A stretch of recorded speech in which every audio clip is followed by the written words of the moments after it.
En 1587, plus de 100 colons anglais disparaissent sans laisser de traces. 3 ans plus tard, on ne retrouve qu'un seul mot gravé sur un poteau. Croatoan. C'est l'histoire de la colonie perdue de Roanoke, l'un des plus grands mystères de l'histoire américaine. Que sont-ils devenus ? Préparez-vous à plonger dans une énigme qui dure depuis plus de 4 siècles. Nous sommes à la fin du XVIe siècle. L'Angleterre, sous le règne d'Élisabeth Ier, cherche à concurrencer l'Espagne dans la conquête du Nouveau Monde. Après une première tentative d'établissement ratée, Sir Walter Raleigh, un favori de la reine, finance une nouvelle expédition. En 1587, 117 hommes, femmes et enfants, menés par le gouverneur John White, embarquent pour l'Amérique. Leur destination, la baie de Chesapeake. Mais un conflit avec le pilote du navire les force à s'installer sur l'île de Roanoke, au large de l'actuelle Caroline du Nord, le site même du premier échec. Malgré un début difficile, la colonie s'organise. Des maisons sont construites, des relations sont établies, parfois tendues, avec les tribus amérindiennes locales, notamment les Croatoans et les Sécotans. Un événement heureux marque la communauté. La naissance de Virginia Dare, le 18 août 1587, petite fille du gouverneur White et premier enfant anglais, né sur le sol américain. Un symbole d'espoir pour ce nouveau monde. Cependant, les provisions s'épuisent rapidement et la colonie n'est pas autosuffisante. Face à l'hiver qui approche, les colons supplient John White de retourner en Angleterre pour chercher de l'aide et des renforts. Il accepte à contre-cœur, laissant derrière lui sa fille, sa petite-fille et toute la colonie. Il leur promet un retour rapide, dans quelques mois à peine. Avant de partir, ils conviennent d'un code secret. S'ils devaient quitter Roanoke, ils graveraient leur nouvelle destination sur un arbre. S'ils étaient en danger, ils ajouteraient une croix de Malte. Mais le destin en a décidé autrement. À son retour en Angleterre, John White se retrouve piégé. La guerre éclate entre l'Angleterre et l'Espagne, et la redoutable armada espagnole menace les côtes anglaises. Tous les navires sont réquisitionnés pour l'effort de guerre. Le retour rapide promis se transforme en une attente insoutenable de 3 ans. 3 longues années pendant lesquelles White est tenté par le sort de sa famille et de ses compatriotes.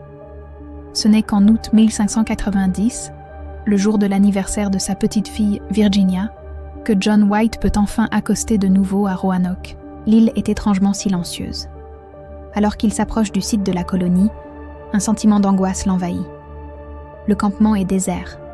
Les maisons ont été soigneusement démontées, pas détruites. Il n'y a aucun signe de lutte, aucune trace de violence, aucun squelette.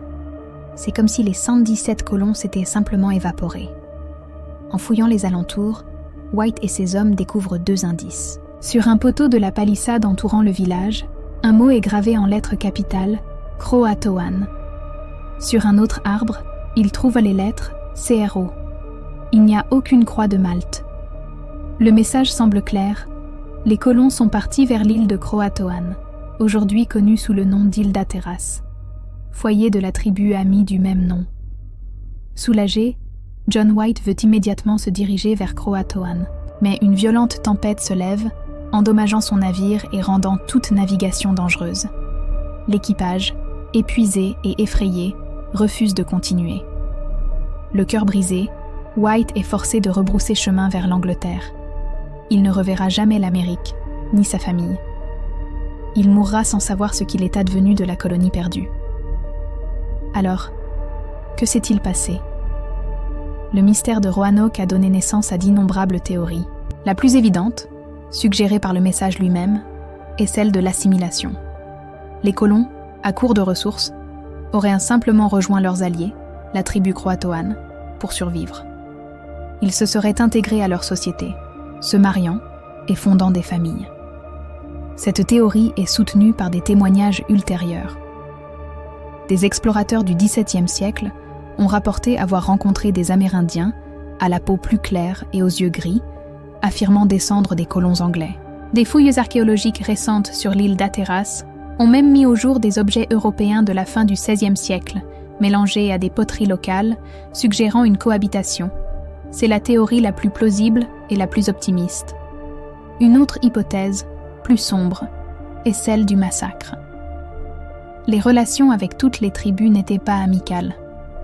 Les colons auraient pu être attaqués et anéantis par une tribu hostile, peut-être en représailles d'un conflit antérieur. Mais cette théorie se heurte à un problème majeur, l'absence totale de signes de combat sur le site. Pourquoi les assaillants auraient-ils pris la peine de démonter les maisons et d'effacer toute trace de leur attaque? Et pourquoi les colons n'auraient-ils pas gravé la croix de Malte convenue pour signaler un danger? Certains pensaient que les colons ont tenté de retourner en Angleterre par leurs propres moyens. Ils auraient pu essayer de réparer une petite embarcation laissée sur place, la pinasse, et prendre la mer avant de faire naufrage. C'est une possibilité, mais il semble peu probable que plus de 100 personnes, y compris des femmes et des enfants, aient tenté une traversée aussi périlleuse. Enfin, il existe des théories plus étranges, allant de l'épidémie qui les aurait décimés à des histoires de cannibalisme, voire même des explications surnaturelles. Mais aucune de ces hypothèses n'est étayée par des preuves concrètes. Pour ma part, je penche vers une version nuancée de la théorie de l'assimilation. Il est probable que la colonie ne soit pas restée unie.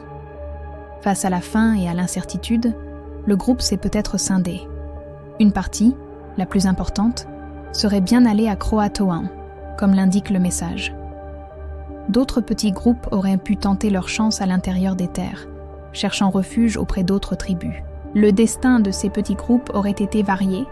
Certains auraient pu être intégrés, d'autres tués ou réduits en esclavage. Cette dispersion expliquerait pourquoi aucune colonie anglaise identifiable n'a jamais été retrouvée. Les colons de Roanoke n'ont pas disparu.